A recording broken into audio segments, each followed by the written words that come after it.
Welcome to 5 Minutes in the Word, a daily devotional in the Word of God. Today on 5 Minutes in the Word, I want to turn our attention to Judges chapter 1, and I want us to take a look at the children of Israel.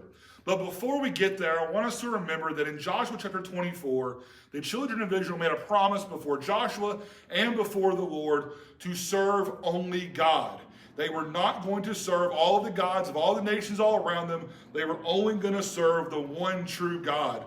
And so as we come to the book of Judges in chapter 1 today, I want us to see how the children of Israel are doing. Now, after the death of Joshua, it came to pass that the children of Israel asked the Lord, saying, "Who shall be first to go up for us against the Canaanites to fight against them?"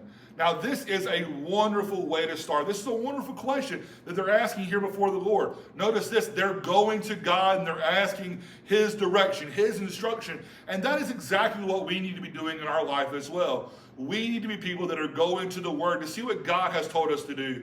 We need to be people that are in prayer to God, lifting our voices in prayer up to Him, our petitions before Him.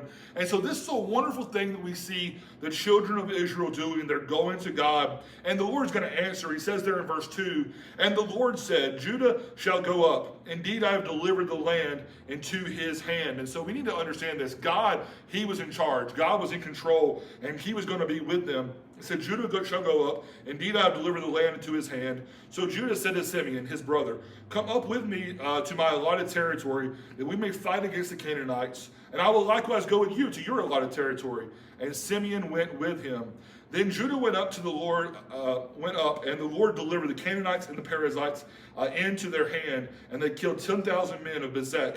And they found Adonibezek in Bezek and fought against him, and they defeated the Canaanites and the Perizzites. Then Adonibezek fled, and they pursued him and caught him and cut off his thumbs and big toes.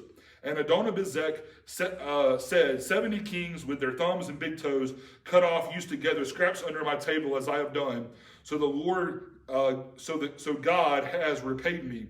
Then they brought him to Jerusalem, and there he died. So here we're going to see that in their search for this land, in their seeking out in this battle against these Canaanite people, that they're going to go in, and one of the people they're going to come up against is Adonibezek, and that they're going to see that even their enemies, they're going to come to know the fear of the Lord, and they're going to recognize who is really in charge. And Adonibezek, he said, "As I have done, so God has repaid me." He knew who was really in charge of this. So the children of Israel, they're going with God, and they're going into these lands, and they're able to conquer so many people because of the help of the Lord.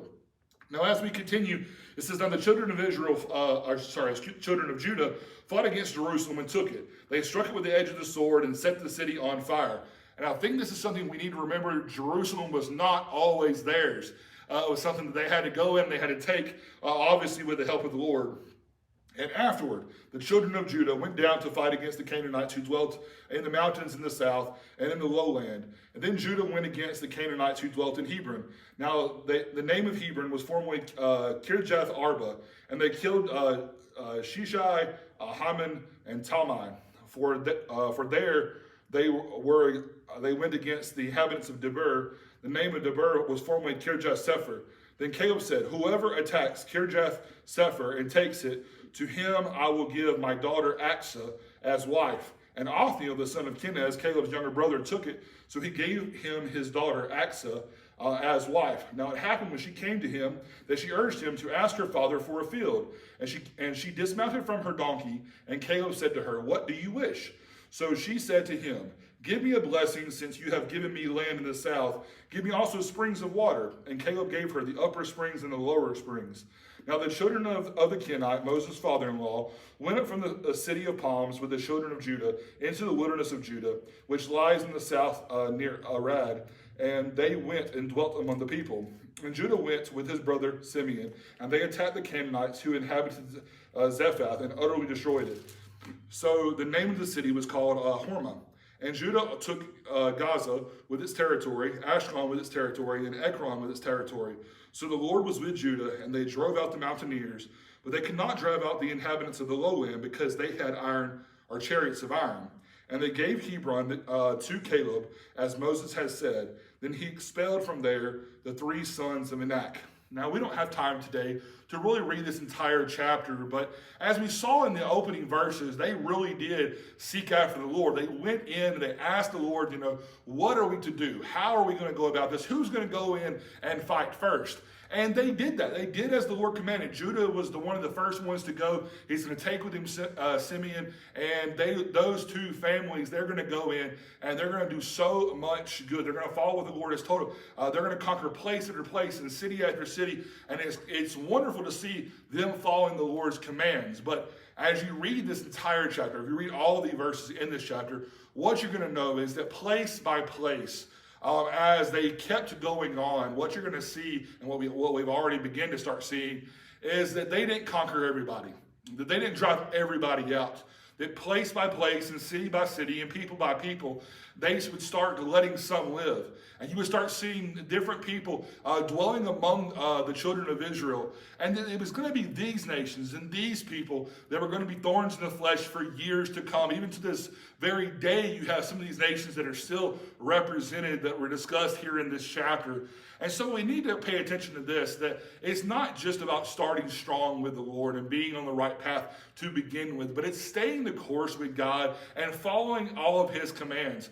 The children of Israel, this is a key moment for them in the book of Judges, because these nations that they allowed to live among them, they were the nations they started comparing themselves to. They were the nations that they would lead them into idolatry, into all kinds of things they should not have been a part of. And so we see that by their choices, they were led into idolatry, into sin, and would lead into being, facing much persecution over the years and much suffering, all because of the choices they made in not following God in the way that they should have followed God.